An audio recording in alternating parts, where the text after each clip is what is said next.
Pelaut ini ungkap nggak mungkin kapal Rohingya dari Bangladesh sampai ke Indonesia. Begini alasannya. Iya sih, gue juga mikirnya nggak mungkin sih dari Bangladesh ke Indonesia pakai kapal ginian doang anjir.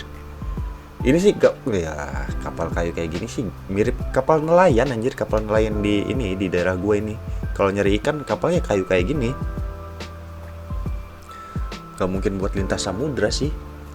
Toh buat lintas samudra kan alatnya harus banyak gitu ya, navigasinya lah, bahan bakarnya lah, segala macem lah. Nggak masuk akal aja gitu. Tapi ya kita lihat dulu penjelasannya. Rohingya itu nggak mungkin bisa berlayar sampai ke Indonesia kecuali dibawa oleh orang lain. Ini dia penjelasannya. Satu, desain kapal. Kapal ini tidak didesain untuk menyeberangi samudera untuk alur-alur jauh, karena secara logika berpikir bernavigasi.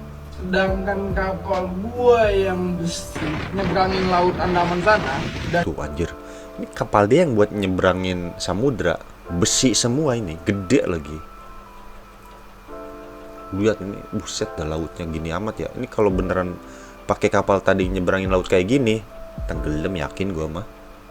Apalagi dari India sampai ke Indonesia itu masih terombang ambing, apalagi kapal kayu. Gila banget Ombak ombaknya. setengah meter aja udah kebot, mungkin udah kebalik kali kapal itu.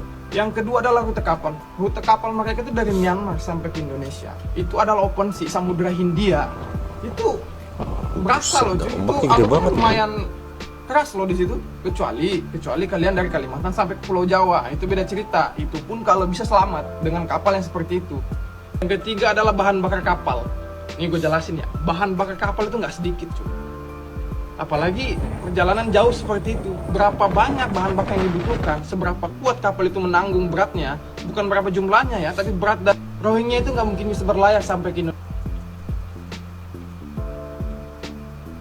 Ukuran segitu, berapa ton bahan bakar bisa sanggup dimuat, belum lagi muatannya manusia, belum lagi makanannya. Yang keempat adalah bahan makanan. Ini yang banyak perdebatan, karena ketika sampai di Indonesia bahan makanannya masih banyak, terus buah-buahannya masih segar katanya, sayur-sayurannya masih bagus. Secara logika, kalau perjalanan dari Myanmar sampai ke Indonesia, misalnya oke, kita let's say seminggu atau 2 minggu lah misalnya, itu tuh bahan makanan udah pasti basi nggak sih? Karena nggak mungkin ada freezer di sana, nggak mungkin ada kulkas. Iyalah. Terus juga berapa banyak konsumsi yang harus kalian makan gitu loh untuk sampai ke Indonesia, karena jumlahnya itu bukan 10-20 orang, ya ratusan cuy. Nah, gue ada pengalaman ditahan di Bangladesh selama 1 bulan, itu ngabisin hampir 100 juta. Nanti gue buatin videonya. Jadi secara logika navigasi itu nggak mungkin cuy bisa berlayar dengan kapal desain seperti itu, muatan penumpang sebanyak itu bisa sampai ke Indonesia.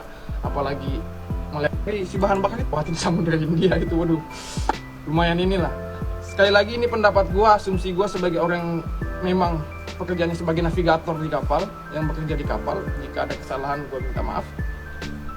Gue Rian, 16 out. Iya sih ya. Jangankan lu bang yang kerja di dunia perkapalan gitu, gua orang awam aja nggak yakin itu datang dari sono, dari Bangladesh atau dari Myanmar gitu. Ya nggak masuk akal aja anjir, perahu kayak gitu bisa nyeberangin samudra lepas. Emangnya lu ini anjir kru Mugiwara. Kru Mugiwara sih tahu sensani, walaupun kayu juga kuat, dari kayu Adam gitu kan. Digempur pakai meriam juga nggak hancur. Tapi ini kan perahunya kayak gini anjir. Ya tapi nggak tahu kenapa ya.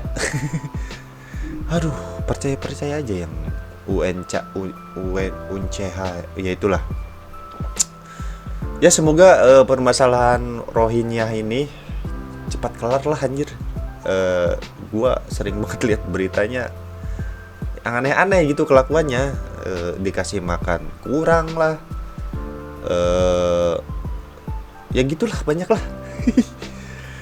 Aduh, ya mudah-mudahan cepat ada solusi buat para pengungsi Rohingya lah. Dan yang terbaru ya, gua baru yang terbaru itu gua lihat si pengungsi Rohingya ini masuk ini buat pencoblosan presiden gitu, masuk buat ambil suara gitu. Kok bisa anjir? Aduh, gue juga males nyari tahu lah. Udah pusing gue masalah politik. Ya udahlah ya, segini aja kali video gue kali ini ya. Jangan lupa subscribe, like, comment, share, follow semua sosial media gue, gitulah. Udah. Jangan lupa makan biar gak lemes dan jangan lupa napas biar gak mati. Oke, see you on the next video. Bye bye.